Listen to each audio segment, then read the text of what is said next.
ప్రతి మనిషి ఆత్మకోసం సత్యరాజ్యం మరియు అబద్ధరాజ్యం మధ్య మహాయుద్ధం జరుగుతోంది.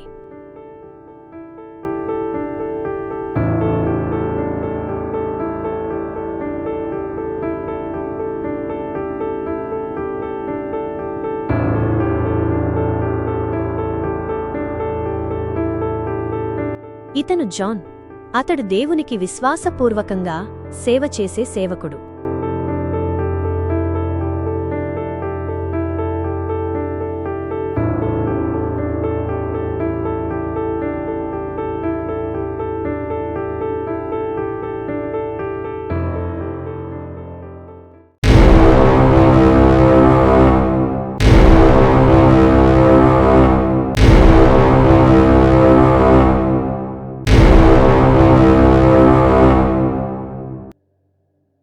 భూమిపైనున్న మనుష్యులారా, ఒక్కసారి మీ దృష్టి నా వైపు పెట్టండి. నేను దేవుని ప్రధాన దూతను. ఇప్పుడు మీరు ఆత్మిక లోకంలో ఉన్నారు. చూడండి, ఎన్నికల సమయం వచ్చింది. నిర్ణయం తీసుకునే సమయం వచ్చింది. ప్రపంచ ప్రజలారా, ఈ భూమి ఇక ఉండదు. మీరు నివసిస్తున్న ఈ లోకం నశించబోతోంది. భూమిమీద నివసిస్తున్న మీరు ఇక ఇక్కడ ఉండరు. ఎందుకంటే మీరు ఇద్దరు రాజులు పాలిస్తున్న 2 రాజ్యాల్లో ఒకదానికి వెళతారు. ఇప్పుడు మీరు మీ రాజును ఎన్నుకోవాల్సిన సమయం వచ్చింది. మీ నిర్ణయం మీ నిత్యగమ్యాన్ని నిర్ణయిస్తుంది. మీరు ఎవరిని ఎన్నుకుంటారో వారితోనే నిత్యకాలం గడుపుతారు. ఈ ప్రపంచం నాశనమవుతుంది. ప్రతి వ్యక్తి ఈ 2 రాజుల రాజ్యాల్లో ఒకదానికి వెళతారు. మీరే ఎవరు ప్రభువుగా ఉండాలి అని నిర్ణయించాలి.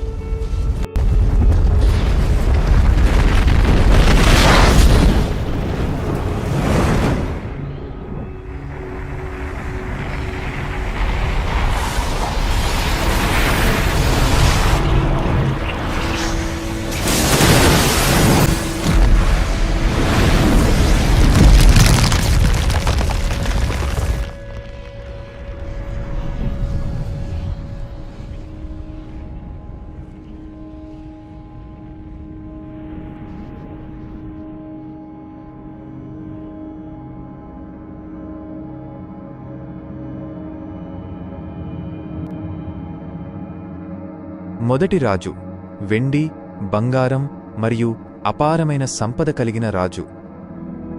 ఆయన రాజ్యంలో అనేక నివాసాలు ఉన్నవి. ఆయన మనుష్యులతో కలిసి నివసిస్తారు. వారు ఆయన సంతానమవుతారు. దేవుడు వారి దేవుడై వారితో ఉంటాడు. ఆయన వారి ప్రతి కన్నీటినీ తుడిచివేస్తారు. ఇక మరణం ఉండదు.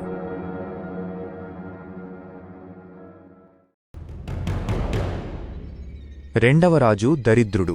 అతన్ని ఎన్నుకుంటే మీరు అగ్నిలో కాలిపోతారు. అతని రాజ్యం అగ్నితో నిండిన లోకం. అక్కడ రోదనలు, పళ్ళు కొరకడం మరియు తిట్టుకోవడం మాత్రమే ఉంటుంది.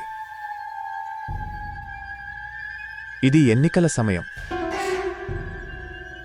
మొదటి రాజుని ఎన్నుకునేవారు కుడివైపు నిలబడండి.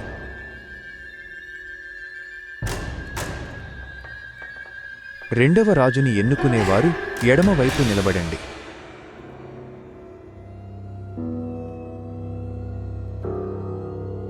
భూమిపైనున్న ప్రజలు ఈ 2 రాజుల మధ్య వారికి ఇష్టమైన వారిని ఎన్నుకోవడం మొదలుపెట్టారు.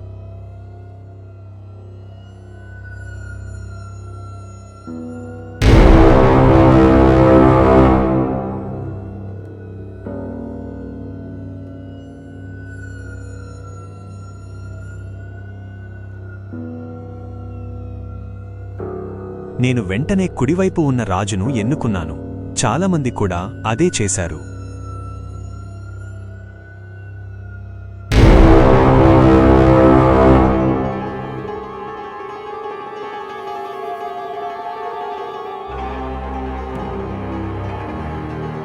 కొందరు కుడివైపు ఉన్న సంపన్న రాజును ఎన్నుకున్నారు. కాని చాలామంది ఎడమవైపున ఉన్న పేద రాజును ఎంచుకున్నారు.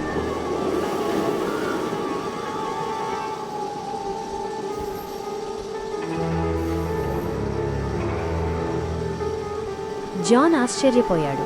అంత ధనికుడైన రాజు ఉన్నప్పటికీ ఎందుకు ఇంతమంది పేద రాజునే ఎంచుకుంటున్నారు?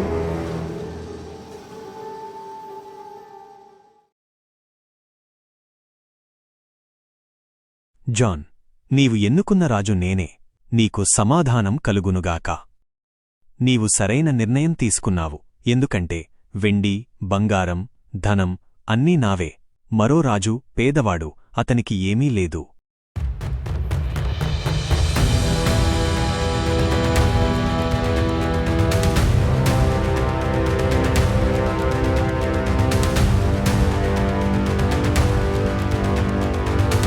జాన్, సింహాసనంపై కనిపిస్తున్న అతను ఎడమవైపు ఉన్న ప్రజల పేదరాజు.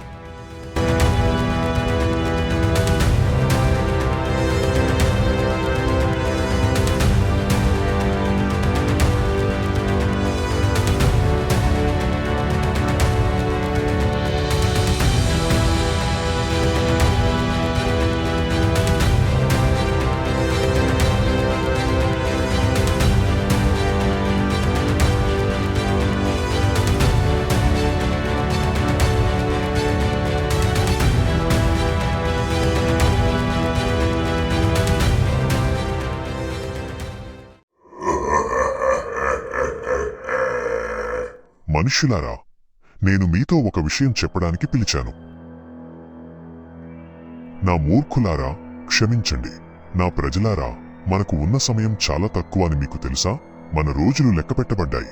మనమంతా అగ్ని మరియు గంధకంతో నిండిన అగ్నిగుండంలో కాలిపోతామని మీకు తెలుసా?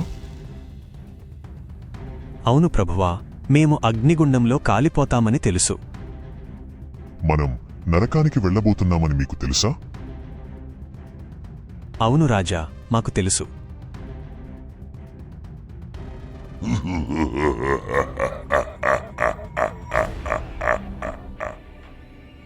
బాగుంది, మీరు నరకానికి వెళ్లబోతున్నారని తెలుసు కాబట్టి.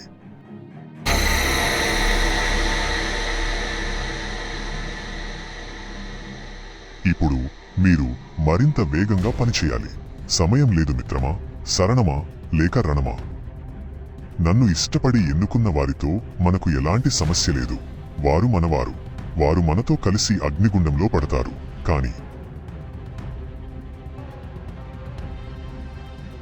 యేసుక్రీస్తును ఎన్నుకున్న వారిని సాతాను ద్వేషిస్తాడు. దేవుని పిల్లలను అతడు మరింత ద్వేషిస్తాడు. మీరు మీ దృష్టి కుడివైపున ఉన్నవారిపై పెట్టాలి. వినండి, దేవుడిని అనుసరించడానికి నిరాకరించిన వారిని మోసం చేయాలి. మీరు ఇలా చేయాలి. మన దగ్గర ఉన్న మొత్తం ధనం, ఆస్తులు అన్నిటినీ తీసుకోండి. ప్రపంచానికి వెళ్లి అవన్నీ దేవుని ప్రజలకు ఆఫర్ చేయండి. వారికి ఇల్లు, కార్లు, బంగారం ఇవ్వండి. ఇలా చెప్పండి, మా రాజు ఎంతో ధనవంతుడు. ఇది ఆయన మనకిచ్చిన చిన్న భాగం. ఆయన రాజ్యంలో చేరే ముందు భూమిపై ఆనందించమని ఇచ్చాడు. ఇలా చెప్పి వారిని నమ్మించండి. నిశ్చయంగా మా రాజు మీ రాజు కన్నా ధనవంతుడు. మా దగ్గరికి రాగానే మీరు ధనవంతులవుతారు.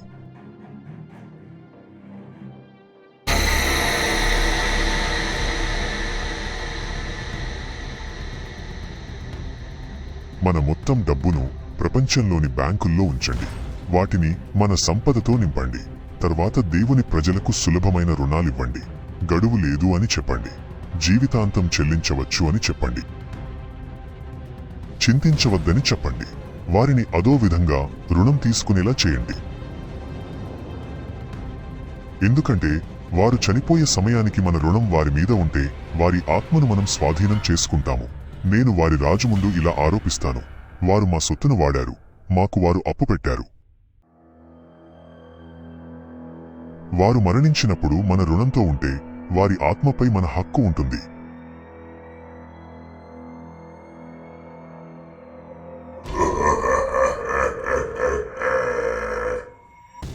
జాన్, సాతాను యోచనను బాగా విన్నావా? ప్రభువా, నేను అన్నీ స్పష్టంగా విన్నాను. అయితే వెళ్ళి నా ప్రజలను జాగ్రత్తపరచు. సాతాను ఇచ్చే ధనం, రుణాలు అన్నీ ఉచ్చు అని వారికి చెప్పు.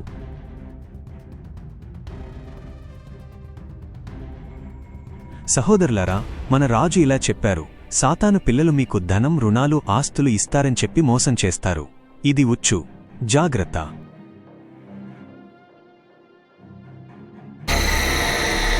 మా రాజు ఎంతో ధనవంతుడు. ఆయన భూమిపైనే ఆయన సంపదను ఆనందించమన్నారు. ఇక్కడ సంతకం చేస్తే కొత్త కారు, కొత్త ఆస్తులు, బంగారం, ఎలాంటి షరతులు లేవు. కేవలం సంతకం చేస్తే సరిపోతుంది. అవి కావాలంటే ఎడమవైపు రండి, పేపర్లు సైన్ చేయండి.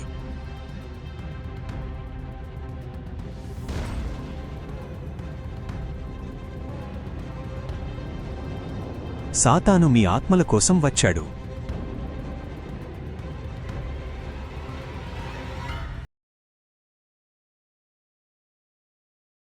మీరు అక్కడికి ఎందుకు వెళ్లాలనుకుంటున్నారు? మేము వెళ్ళం. మేము వారిని నమ్మం. ఇది ఉచ్చు అని మాకు తెలుసు. మీరు నిజమైన దేవుని పిల్లలు, బుద్ధివంతులు. నేను మన రాజును చూశాను. ఆయనే ధనవంతుడు. ఇతర రాజు పేదవాడు. అతని రాజ్యం అగ్నిగుండము.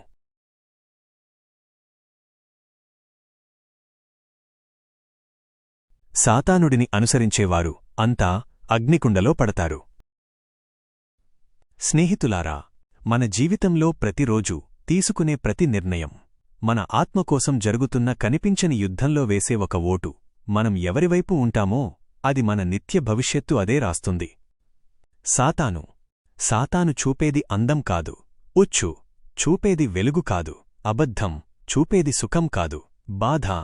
ఒక్క క్షణం ఆనందం కోసం మొత్తం జీవితాన్ని వానికి అప్పగించకు. కాని యేసు, ఆయన బలవంతం చేయరు, ఆయన మోసం చేయరు. ఆయన తలుపు దగ్గర నిలబడి ప్రేమతో పిలుస్తారు. నా ప్రియమైన సోదరా, సోదరి, దయచేసి నీ ఆత్మను తక్కువగా అంచనా వేయవద్దు.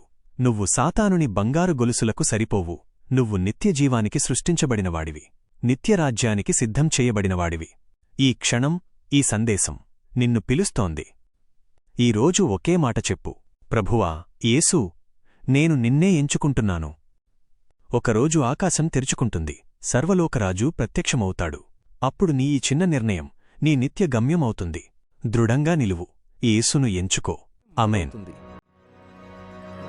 ప్రియమైన దేవుని పిల్లలారా, ఈ వీడియో మీ విశ్వాసాన్ని బలపరిచిందని మేము ఆశిస్తున్నాము. దయచేసి ఈ వీడియోను లైక్ చేయండి, మీ అభిప్రాయాలను కామెంట్ రూపంలో పంచుకోండి, మరియు ఈ వీడియో మీ కుటుంబ సభ్యులు, స్నేహితులతో షేర్ చేయండి. ఇలాంటివే మరిన్ని ఆత్మీయమైన వీడియోలు పొందడానికి మా ఛానల్ను సబ్స్క్రైబ్ చేయండి. దేవుని కృప ఎల్లప్పుడూ మీతో ఉండుగాక.